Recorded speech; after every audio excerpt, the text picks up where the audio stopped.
Hello and welcome to today's video. My name is Dylan and today I'm so stinking excited to bring you round 2 of Partners in Cream. This was a project pan started by myself and Steph Lyons last year, and we had over 80 participants, and I believe we're on track to get close to match that or possibly beat that this year. And I'm just so excited for round 2 of this project. And as you can probably tell from the name of this project pan, we are working on cream and liquid items in our collections because they tend to go bad the soonest. Now today's video may be a little bit longer than normal because I have a lot that I want to get through. I have some things that I wanted to report back from the Partners in Cream the first round. I have some numbers here that I wanted to kind of give you from the exit survey that people took. And of course I have my own items to introduce to you, as well as kind of just going over some rules and housekeeping for the second round. So why don't we go ahead and get into it. Okay, as we get started, I will try to do my best to learn how to do the timestamp thing. I haven't tried to do that before yet, but hopefully in the description box you will be able to kind of go to the area of this video that you want. But I think I'm going to start with some housekeeping items for this project, then we'll talk about the last round and the exit survey, and then I'll finally introduce my items. So about this project, I'll start out with the rules. Obviously, they haven't really changed much from the last round, so if you saw some of those videos, you're probably very familiar with it. But basically it's 3 to 6 items, cream or liquid. Basically the rule is no powders. I've seen people work on skincare, I've seen people work on body care, I love it all, nail polishes, it's all fair game in my opinion. And honestly, 3 to 6 is kind of a loose parameter too. I also know that other people like to do this project in terms of working through things in their collection, not necessarily to finish them, but to kind of sort through their collection and decide what to keep and what not to keep, and they work on more than 3 to 6 items in a month, and that's completely fine. I think the point of this kind of project pan is all about the community and getting to know each other in this community and supporting each other in this community. So if you want to tailor some of these rules to better fit your project, I'm all for it. I'm all about the community over strict rules, if that makes sense. Another bit of housekeeping for this round is that in my description box you will find a link to a Google spreadsheet, and that spreadsheet is a bit of a work in progress at the moment. It's a lot of work for me to go through and make sure everybody signed up correctly, and I also personally go in and look up everybody's Instagram page and everybody's YouTube page, and I try to make sure that I have proper links to those, to their actual pages. So it takes me a good bit of time to kind of go and collect all that information. So if it's not done yet, I apologize. I'm working on it. I've been working on it for 2 days now. Also, if you haven't already signed up for this project, feel free to add yourself to that Google spreadsheet. And I also want to say that I realize too that there are some people who want to participate in this project, but they're not updating on YouTube, they're not updating on Instagram, they're kind of participating on their own. And I actually encourage you to go ahead and add yourself to the spreadsheet too. It's a really fun way to participate, and although you're not showing us your visible progress, you're still very much a part of this community because you often are the people who are watching these videos and commenting on these videos. So please, if you're participating on your own, make sure to add yourself to this spreadsheet too, because I definitely want to know that. Okay, I think just a couple more updates for this particular round.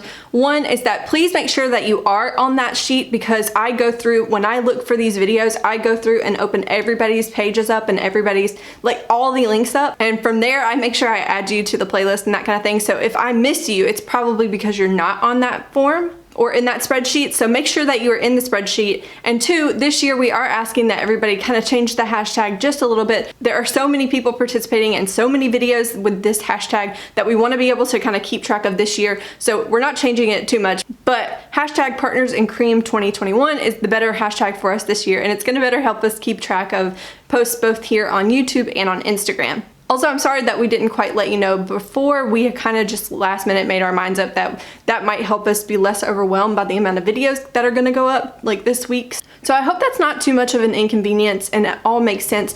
If you ever have any questions, be sure to let me know in the comments. You can always send me a DM on Instagram, and that's about it for this round.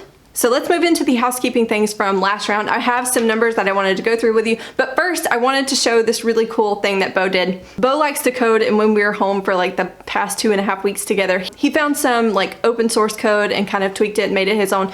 And he basically wrote a program which took our Partners in Cream playlist from 2020 and he scrubbed the comments and he made 2 pieces of artwork from that.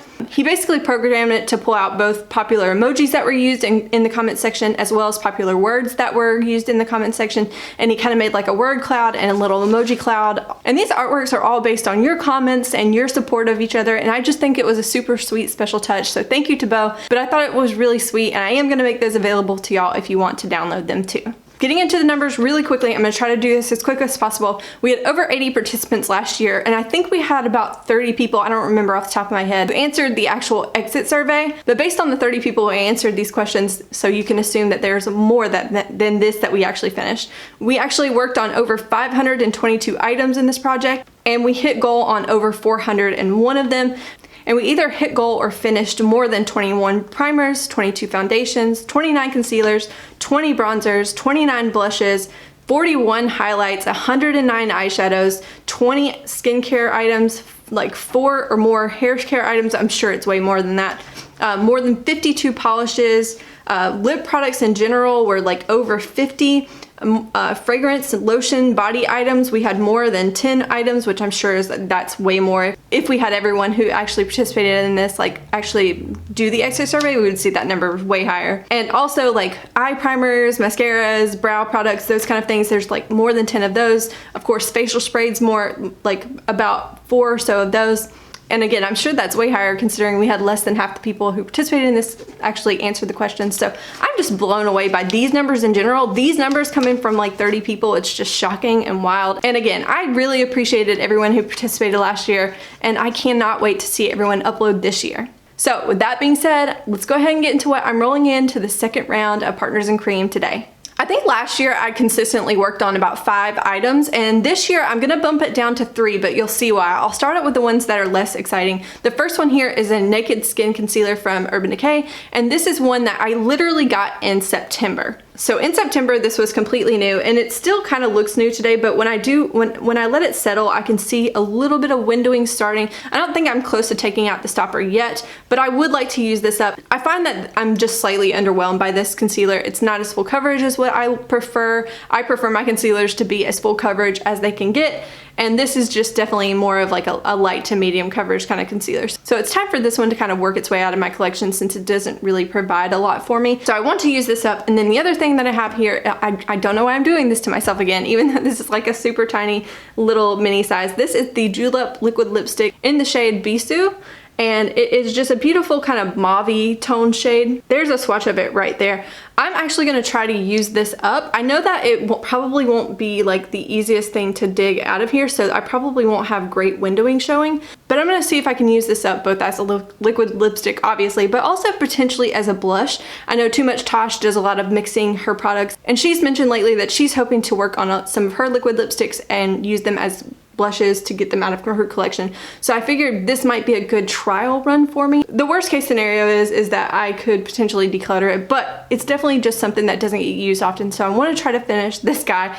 And if you know me, you know I'm not very good at using up liquid lipsticks, so wish me luck in the comments for this one. Okay, and my third and final item I'm putting in this project, I'm super excited by. I was actually thinking, do I make this its own Pan That palette this year? But no, I decided ultimately I think it would be more interesting to see it as a part of this update. This is my Anastasia Beverly Hills Contour Cream Palette, and this is what it looks like. I obviously have some pan. I have 4 pans in this little palette, but from what I remember, it's been about a year now since I've like hit pan on these.